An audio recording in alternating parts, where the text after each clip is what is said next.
And she says, no, I think you should show up this week. And I show up thinking, all right, my mom's going to be on there. You know, my mom will be on. And Mia is on the screen. And, you know, like,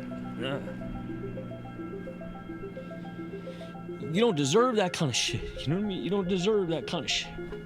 Like, I don't deserve that kind of shit. You know, I done put her through years and years of fucking nonsense, bro. Just like... Une des qualités que devra développer un acteur tout au long de sa carrière sera son sens de l'observation. Dans la vie, des scènes extraordinaires se passent devant nos yeux, mais puisque justement par définition, elles se déroulent dans la vraie vie et que l'on sera soi-même impliqué, elles passeront inaperçues une grande majeure partie du temps. Mais il suffit de changer le prisme avec lequel on regarde la vie et on s'apercevra d'à quel point tous les jours, devant nos yeux, des moments de vérité extraordinaires se déroulent et à quel point ils peuvent être poignants, tant ils sont spontanés et sincères.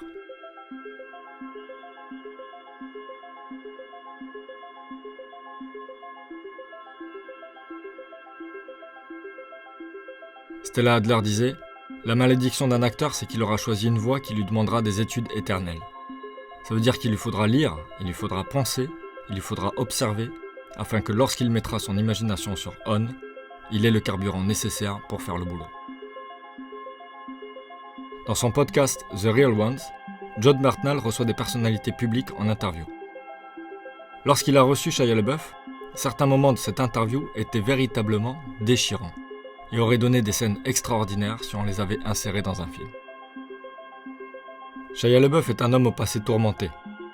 Dans son film autobiographique Honey Boy, où il y incarne son propre père, on voit très bien le type de vie auquel il a dû être confronté dès sa plus tendre enfance.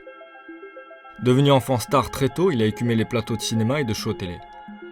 Or, lorsqu'un enfant est embauché sur un plateau de cinéma, les règles en la matière sont très strictes. Il doit être chaperonné par un de ses parents. Sa mère n'étant pas disponible car elle travaillait, c'est son père, ancien clown professionnel, qui l'accompagnait et qui lui faisait office de manager. Or, son père était alcoolique et leur rapport était houleux. Lors de l'interview avec John Bertnall, Shia LaBeouf veut expliquer ce qu'est pour lui la définition de l'amour pur et véritable. Pour expliquer ça, il va revenir sur une période de sa vie, lors de laquelle il a dû être interné dans un centre de désintoxication en Utah, et que la seule personne qui se sera montrée là pour lui aura été sa femme de l'époque, Mia.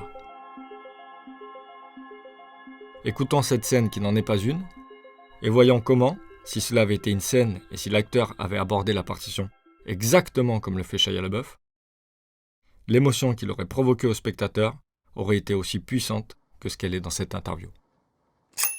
Avant même de nous intéresser au fond du propos qu'il tient ici, il serait intéressant de parler du personnage en partant de son enveloppe extérieure. Voici un homme d'une bonne trentaine d'années, ornant différents tatouages sur le corps, notamment aux cuisses et sur les doigts, et qui aura psychologiquement, comme il le dit lui-même un peu plus tard dans cette interview, une façon d'être toujours tourné vers la démonstration de sa virilité. Au moment de cette interview, cette façon d'être est derrière lui, mais il en garde des traces. Il en garde des traces dans sa manière de ne pas accepter ses larmes, dans sa manière virile d'essuyer ses larmes lorsqu'elles arriveront à ses yeux, et dans son look. La construction du personnage tant extérieur qu'intérieur est essentielle, parce que d'une part, elle dictera le comportement du personnage, et d'autre part, justifiera le fond du propos qu'il tient ici. I wound up at this rehab, right, in Utah, and they do something called Family Week. And every week, on a Sunday, everybody who's involved in the program has their family show up on these Skype calls. And everybody will show up in the same room. And your mother, your father, your brother, your sister, your wife, your friends, whatever. Just you and the people? Or no, it's you, the whole squad of you that are in this group.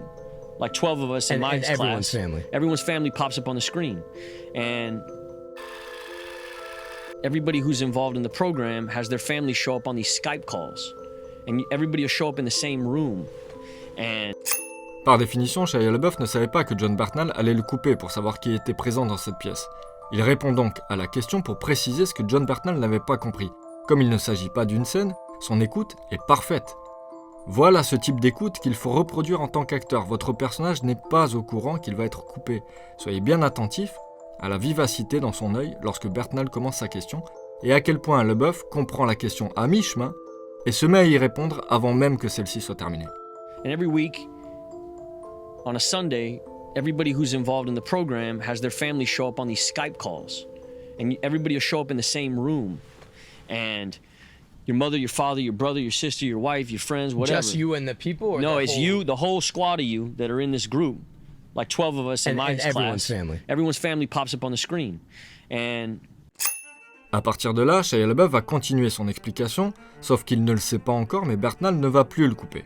Ce qu'il explique devient donc un monologue par défaut. Cela veut dire que ce n'est un monologue que parce que John Bertnal ne le coupe pas. Il n'est pas conscient à cette seconde précise qu'il est parti pour 3 minutes de monologue. Tout ce qu'il sait, c'est qu'il a un propos qu'il tient à développer. Il n'est animé que par ça, et non pas, comme pourraient le faire les acteurs, par l'idée qu'il est en train de défendre un monologue. Il ne sait pas que c'est un monologue, il n'en a aucune idée. Il est simplement en train de parler, réellement, sincèrement, à un ami à lui. Voilà comment les acteurs doivent aborder leur partition. Leur personnage n'est au courant que de ce qu'il veut dire. Ils ne savent pas si et quand leurs interlocuteurs vont les couper. week 1, no one shows up. For me, no one. They got the calls. I know they got the calls, but no one showed up. My mother, my father, no one showed up. Notez comme il énumère qui ne s'est pas présenté. Qui ne lui a pas témoigné son soutien alors qu'il en avait le plus besoin. Sa mère d'abord et ensuite son père. Son cercle le plus proche. Notez maintenant comme il insiste sur le fait que même son père ne s'est pas présenté. Le sous-texte à ce moment-là, quand bien même ils ne le disent pas, ce qu'on peut lire entre les lignes, c'est que son père, qui pourtant avait bel et bien été présent lorsque tout allait bien, était aujourd'hui aux abonnés absents lorsque tout allait mal. Cette façon d'appuyer sur le « mon père » est instinctive quand il le dit, parce que c'est le sous-texte qui le guide à appuyer là-dessus. C'est parfaitement inconscient, parce que parfaitement ressenti. Week 1, no one shows up. For me, no one. They got the calls. I know they got the calls, but no one showed up. My mother, my father, no one showed up. Manager, friends, no one showed up. Week 2, same thing. So I'm sitting in this room, and even the person who's like therapizing me, she's starting to feel like this.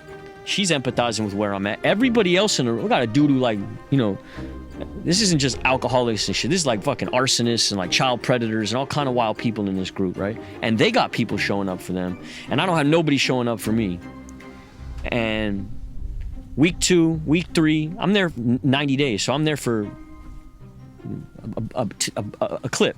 And there comes a point where family week comes around, I say to my therapist, like, I'm not gonna go. You know what I mean? Like, I don't want to subject myself to this shit. Like, I'm on a path, and you know, let me just stay here. Like, I don't want to keep reminding myself of how fucked my situation is.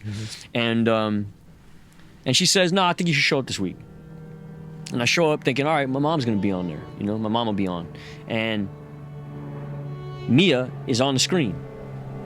And le fait qu'ici le réalisateur filme John Bertnal et non pas Shia LaBeouf est dommage car c'est à ce moment-là précis que Shia LaBeouf craque.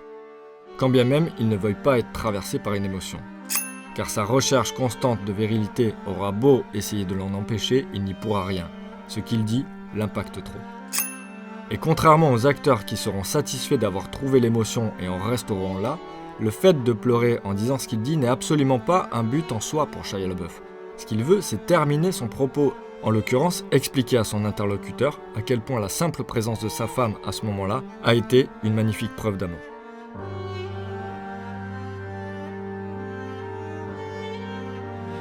you don't deserve that kind of shit. You know what I mean? You don't deserve that kind of shit. Like, I don't deserve that kind of shit. You know, I done put her through years and years of fucking nonsense, bro. Just like,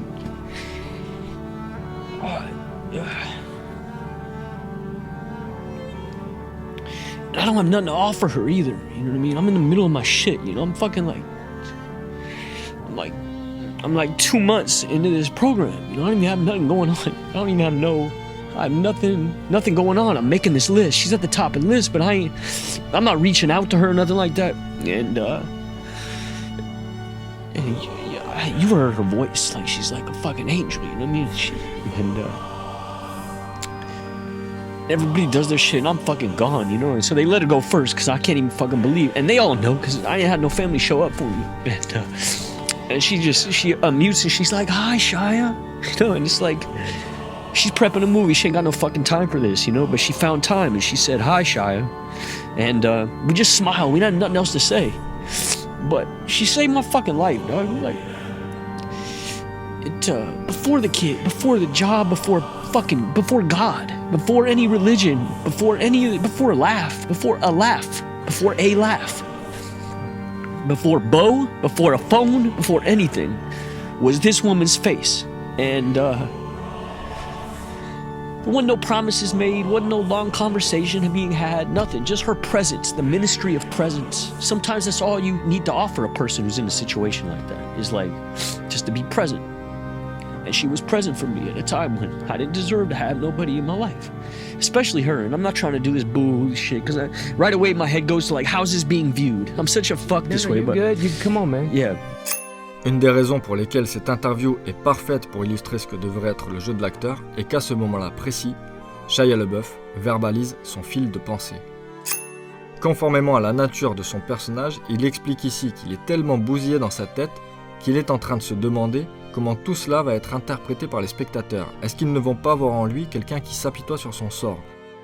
Et ce serait une erreur de comprendre ici que cette pensée vient de lui traverser l'esprit, parce que cette caractéristique psychologique, le fait d'accorder de l'importance au regard des autres sur soi, est une des choses qui caractérise Shia LaBeouf. Il y pense donc depuis bien plus tôt dans cette scène qui n'en est pas une. Dès lors qu'il a commencé à être pris par l'émotion. Il pensera donc à ça et essaiera de ne pas être submergé par ses larmes. Voici comment idéalement tout monologue devrait être joué. Lorsque nous faisons des bandes démos au 4e mur, nous choisissons à dessein d'opter pour le choix le plus difficile, de les tourner sous forme de monologue en plan séquence. Tout cela dans un objectif précis, afin que, comme ici, le spectateur puisse oublier qu'il a affaire à une scène. Car si le spectateur, qu'il soit professionnel ou non, parvient à oublier qu'il s'agit d'une scène, qu'il est simplement absorbé par ce qu'il voit, il sera traversé en même temps que le personnage par les différentes émotions qui doivent jalonner le texte. Un monologue n'est un monologue que par défaut. Un acteur ne doit pas traiter un monologue en tant que tel, mais bel et bien se dire qu'il ne sait pas s'il va être coupé ou non, il ne sait pas que ça va être un monologue. Tout ce qu'il défend, seconde après seconde, c'est un propos, un point de vue, une expérience. Au 4e mur lab, nous partons du principe que deux concepts doivent prédominer chez un acteur. D'une part, sa capacité à travailler, à se confronter à des choses qui lui font peur, et à les aborder avec une envie de gagner le combat coûte que coûte, ce combat entre soi et la scène, aussi difficile puisse-t-elle paraître. Et d'autre part, une faculté à développer son sens de l'observation, afin de détecter ce qui dans la vie pourrait nous inspirer pour des personnages futurs. Ce qu'il faudra, c'est donc observer l'autre, non pas afin de le contredire, mais afin de le comprendre. Stephen R. Covey le disait d'ailleurs très bien, la plupart du temps, nous n'écoutons pas pour comprendre, nous écoutons pour répondre.